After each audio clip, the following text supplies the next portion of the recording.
Hello everyone, welcome to my channel మరడాన్ ముచ్చట్లు. ఈరోజు మరొక మంచి రెసిపీతో మీ ముందుకైతే వచ్చాను. ఈ రెసిపీని 10 నిమిషాల్లో మనకి అన్ని ఇంట్లో ఉన్న వాటితోనే కరకరలాడుతూ చాలా టేస్టీగా ఉండే పునుగుల రెసిపీతో మీ ముందుకైతే వచ్చాను. ఈ పునుగుల్ని అప్పటికప్పుడు 10 నిమిషాల్లోనే పిండిని కలిపేసి పిల్లలకి ఈవినింగ్ స్నాక్స్ లాగా ఇవ్వచ్చండి. లేదనుకోండి, వర్షం పడుతున్నప్పుడు వేడివేడిగా కరకరలాడుతూ ఇలాగా చేసుకొని తిన్నా సరే చాలా బాగుంటాయి. ఇది వెంటనే కాదండి, 2-3 గంటల తర్వాత కూడాను అదే క్రిస్పీనెస్ ఉంటుంది అనమాట. అలాంటి పునుగుల్ని ఎలా చేయాలో ఈ వీడియోలో క్లియర్గా చూపిస్తాను. వీడియోని స్కిప్ చేయకుండా చూడండి. ఇప్పుడు ఒక గిన్నె తీసుకొని ఆ గిన్నెలో మన ఇంట్లో ఉండే కప్పుతో 1 కప్పు అటుకులు తీసుకొని కొద్దిగా నీళ్లు వేసేసి ఫాస్ట్గా కలిపేసి ఆ నీళ్ళన్నీ కూడా వంచేయండి. అంటే అటుకులు నానిపోకుండా ఉండాలి.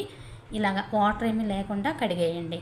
కడిగేసిన తర్వాత ఇందులోనే మనం ఏ కప్పుతో అయితే అటుకులు తీసుకున్నామో అదే కప్పుతో అరకప్పు బొంబాయి రవ్వ, అలాగే అరకప్పు కొద్దిగా పులిసిన పెరుగు అనమాట. మరీ పులుపు ఉండకూడదు.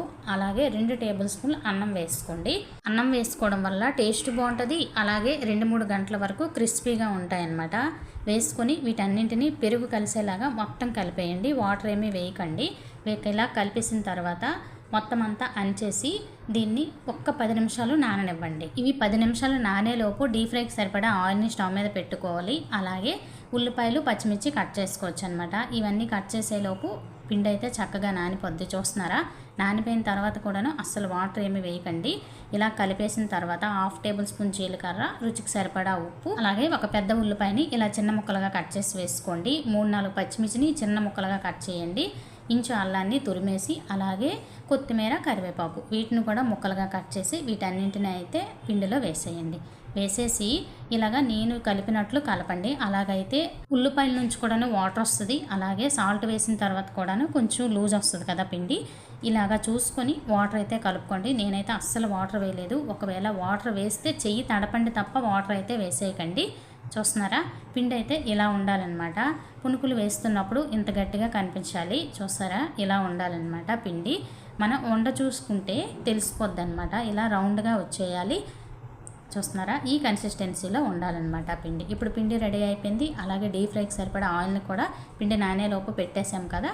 ఇప్పుడు పునుగులు వేసుకోవడం అనమాట. చూస్తున్నారా? ఇలా చిన్న బాల్స్ లాగా చేసుకొని వేసేయండి.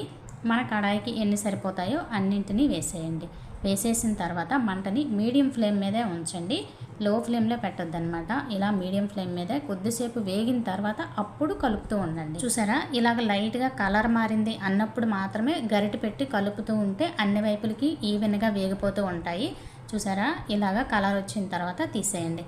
చూస్తుంటేనే నోరూరిపోతుంది కదా. అస్సలు మనం వంట సోడా కానీ ఈనో కానీ ఏమి వేయలేదనమాట. అయినా సరే లోపల చాలా సాఫ్ట్గా, పైన క్రిస్పీగా, భలే టేస్ట్గా ఉంటాయి. ఈ పునుకుల్ని వర్షం పడినప్పుడు కానీ ఈవినింగ్ స్నాక్స్ లాగా కానీ పిల్లలకి ఇచ్చామనుకోండి చాలా బాగా ఇష్టంగా తినేస్తారనమాట. ఇంకెందుకు ఆలస్యం, మీరు కూడా ట్రై చేస్తారా? ట్రై చేస్తే మీకు ఎలా వచ్చాయనేది కామెంట్లో కామెంట్ చేయండి. కొత్తగా ఛానల్ ఎవరైనా చూస్తున్నట్లయితే ప్లీజ్ సబ్స్క్రైబ్ చేసుకుని ఒక లైక్ చేయండి. మన యూట్యూబ్ ఫ్యామిలీ మెంబర్స్ అయితే నన్ను సపోర్ట్ చేస్తూ ఉండండి. అలాగే ఈ రెసిపీ కనుక నచ్చినట్లయితే మీ ఫ్రెండ్స్కి, రిలేటివ్స్కి షేర్ చేయడం మాత్రం మర్చిపోవద్దు. అలాగే రేపటి మరొక మంచి వీడియోలో మళ్ళీ కలుస్తాను. ఉంటాను ఫ్రెండ్స్, ఉంటాను మరి. బాయ్.